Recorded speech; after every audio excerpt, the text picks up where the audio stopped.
They did not arrive with weapons. That was the first mistake.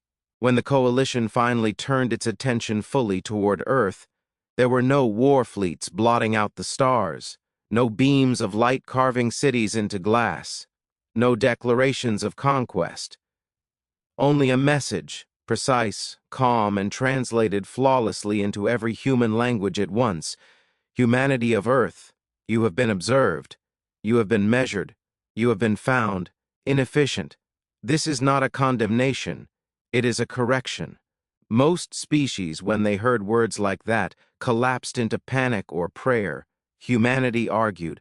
Scientists demanded to see the data. Governments demanded to know who was in charge.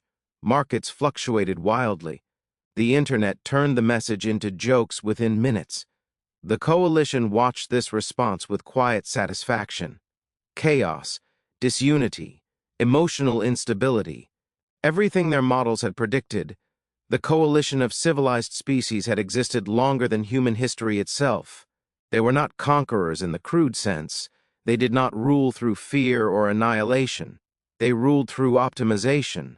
Every species they encountered was evaluated, every culture reduced to variables, every civilization nudged, gently at first, toward maximum efficiency and minimum disruption. Wars were wasteful, individuality was unstable, suffering was unnecessary, and humanity, by every metric, suffered constantly. So the Coalition initiated Phase 1. They did not shut down Earth's power. They did not seize communication networks. They did not kill anyone. They merely adjusted probabilities. Navigation satellites drifted just slightly out of sync. Supply chains experienced delays too small to notice, until they stacked. Financial algorithms misfired by fractions of a second. Weather forecasts became unreliable. Traffic systems lost their rhythm. Nothing catastrophic, just enough friction to expose weakness. The Coalition expected collapse within weeks. Instead, humanity adapted. Local systems replaced global ones. Communities rerouted supply lines manually. Analog backups, long dismissed as obsolete, were pulled from storage and put back into use. Old skills resurfaced. People navigated by landmarks again. Engineers bypassed automation and rewired systems by hand. Entire neighborhoods coordinated without centralized control. The Coalition flagged the anomaly. Humanity was not stabilizing. It was improvising. Phase 2 began. This time, the Coalition deployed enforcement constructs, autonomous, non-lethal machines designed to impose order without violence. They descended into major cities like sculptures of moving mathematics, smooth and perfect, immune to conventional weapons. Their directive was simple: reduce disorder. Crowds dispersed at first, then regrouped, then changed. Humans did not attack the constructs. They confused them. Protests turned into street festivals. Marches dissolved into flash mobs. Crowds spoke in overlapping languages, switched symbols, changed goals mid-action. The constructs recalculated endlessly. They could identify threats. They could suppress violence. They could not define a meaning. One unit froze after being surrounded by musicians deliberately, playing out of sync. Another attempted to detain a group that kept changing legal jurisdictions by crossing streets in precise patterns. The Coalition had optimized for resistance. They had not prepared for absurdity. Still, the data suggested escalation would work. Phase 3 was quieter. No machines, no visible interference. The Coalition released a compliance field, a neurological influence designed to reduce ambition, aggression, and resistance. It didn't cause pain. It didn't control minds. It simply made effort feel pointless. Entire civilizations had surrendered under far less. Human productivity dropped. Motivation waned. Innovation slowed. The Coalition marked the phase as successful. Then humanity did something unexpected. They kept creating. Art appeared everywhere. Raw, inefficient, unnecessary. Stories about defying gods. Music about surviving winters that never seemed to end.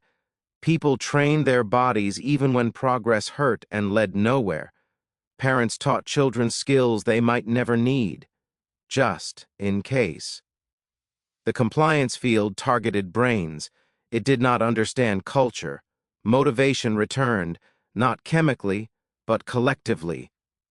Spite became fuel. That was when the Coalition sent its second message. Humanity, your resistance is illogical. Your suffering is unnecessary. Submit, and you will be optimized. The reply came from an unexpected source. Not a general, not a politician, a historian. Optimization ends growth, the message said, and growth is the one thing we do best. The Coalition escalated for the final time. They deployed a planetary suppression environment, not a weapon, a condition. Gravity fluctuated unpredictably, human time perception distorted, physical endurance declined. This should have ended it. Instead, it triggered something ancient. Athletes trained under heavier gravity until their bodies adapted. Workers reorganized schedules around distorted time cycles. Doctors rewrote medical protocols in real time. Injuries increased. So did resilience. The Coalition's predictive models began failing faster than they could update them. Humanity was not collapsing. It was accelerating. The Coalition convened an emergency council. For the first time in its history, they faced a civilization that did not seek relief from suffering, but meaning within it. Humanity did not ask how to stop hardship. They asked how much hardship they could survive and still move forward. The data was clear. Humans treated adversity as a challenge, constraint as a puzzle, failure as feedback. Optimization, the Coalition realized too late, removed the very pressure that made humans Giraffes. Humanity was not strong despite its flaws. It was strong because of them. The vote was unanimous. Humanity was reclassified, not hostile, not inferior, uncontainable. The Coalition withdrew. No treaty, no apology. The constructs deactivated. The suppression field lifted. The ship beyond the moon vanished without ceremony. Earth was left bruised, exhausted, and unchanged in the ways that mattered. Years later, fragments of Coalition records would surface in human archives. One line would be quoted endlessly. Do not attempt to stabilize humanity. They thrive in instability. If forced to engage, overwhelm immediately. If overwhelming fails, retreat, because the universe had learned something fundamental that day. Humans do not break when systems fail. They build new systems from the wreckage. They do not fear suffering. They turn it into momentum. And when the universe tries to optimize humanity, humanity responds with chaos and survives anyway. And somewhere, far beyond human space, civilizations began whispering a new warning. Do not fix them. You won't like what they become next.